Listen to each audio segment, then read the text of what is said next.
വർഷം 1991. ഇവിടെ മുതലാണ് ഡിജിറ്റൽ മാർക്കറ്റിംഗിന്റെ വിപ്ലവം ആരംഭിക്കുന്നത്. വേൾഡ് വൈഡ് വെബ്, അതായത് WWW. ഇത് പബ്ലിക്കിന് ഓപ്പൺ ആക്കി കൊടുക്കുന്നത് ഈ വർഷത്തിലാണ്. ഇത് ബിസിനസ്സുകൾ ഒരു അവസരമായി കാണുകയും തങ്ങളുടെ കസ്റ്റമേഴ്സിന് അവരുടെ പ്രൊഡക്റ്റ് ഓർ സർവീസസിനെ കുറിച്ചുള്ള ഡീറ്റെയിൽസും മറ്റു കാര്യങ്ങളും അറിയിക്കാനുള്ള വെബ്സൈറ്റുകൾ ക്രിയേറ്റ് ചെയ്യുകയും ചെയ്തു. അങ്ങനെ വർഷങ്ങൾ കടന്നുപോയി.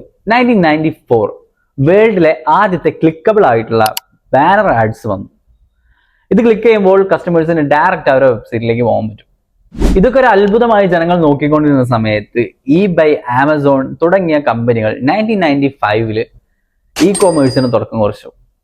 ആളുകൾ ഓൺലൈൻ വഴി പർച്ചേസിങ് സ്റ്റാർട്ട് ചെയ്തു. ഇന്റർനെറ്റ് വെറും ഒരു ഇൻഫർമേഷന് വേണ്ടി യൂസ് ചെയ്യാൻ മാത്രമുള്ള ടൂൾ അല്ല, ഇതൊരു മാർക്കറ്റ് പ്ലേസ് ആണെന്ന് ബിസിനസ്സുകൾ മനസ്സിലാക്കി.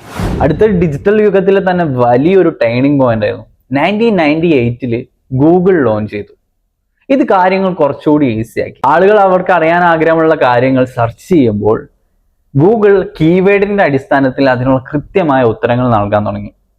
അങ്ങനെ ബിസിനസ്സുകൾ അവരുടെ റിസൾട്ട് ഏറ്റവും ആദ്യം ഗൂഗിളിൽ എത്തിക്കാൻ വേണ്ടി SEO ചെയ്യാൻ തുടങ്ങി. ഇതൊരു അവസരമായി കണ്ട ഗൂഗിൾ 2000 ഗൂഗിൾ ആഡ്സ് ലോഞ്ച് ചെയ്തു. ആളുകൾ പ്രൊഡക്റ്റ് ഓർ സർവീസസ് സെർച്ച് ചെയ്യുന്ന സമയത്ത് ഡിസ്പ്ലേ ആഡ്സുകൾ വരാൻ തുടങ്ങി. ഇതൊരു സ്മാർട്ട് ആൻഡ് മെഷറബിൾ ആയിട്ടുള്ള ഇനീഷ്യേറ്റീവ് ആയിരുന്നു. ഇവിടെയും കൊണ്ടൊന്നും കാര്യങ്ങൾ കഴിഞ്ഞില്ല. 2003 പ്രൊഫഷണൽസിന് കണക്ട് ചെയ്യാൻ വേണ്ടിയിട്ട് ലിങ്ക്ഡിൻ ലോഞ്ച് ചെയ്തു. 2004 ഫേസ്ബുക്കും 2005 യൂട്യൂബും 2006 ട്വിറ്ററും ലോഞ്ച് ചെയ്തു.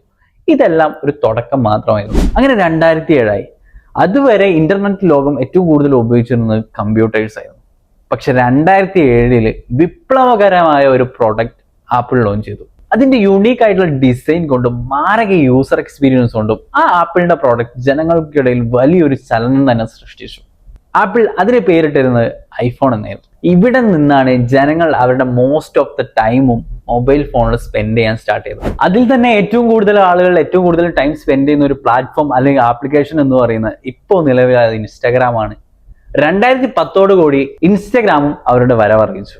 ഇത് ഡിജിറ്റൽ മാർക്കറ്റിംഗിന്റെ ഒരു ഗെയിം ചേഞ്ചർ ആയിരുന്നു.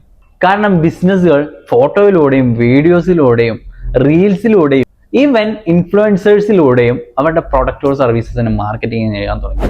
അങ്ങനെ ഇരിക്കുമ്പോൾ 2020 COVID-19 വന്നു. ബിസിനസ്സുകൾ ഓഫ്ലൈനിൽ നിന്നും ഓൺലൈനിലേക്ക് വളരെ വേഗത്തിൽ മാറി. Online shopping, social media marketing, digital payments and online meetings പഴമക്കാർക്ക് അത്ഭുതകരമായ പലതും സാധാരണയാണ്.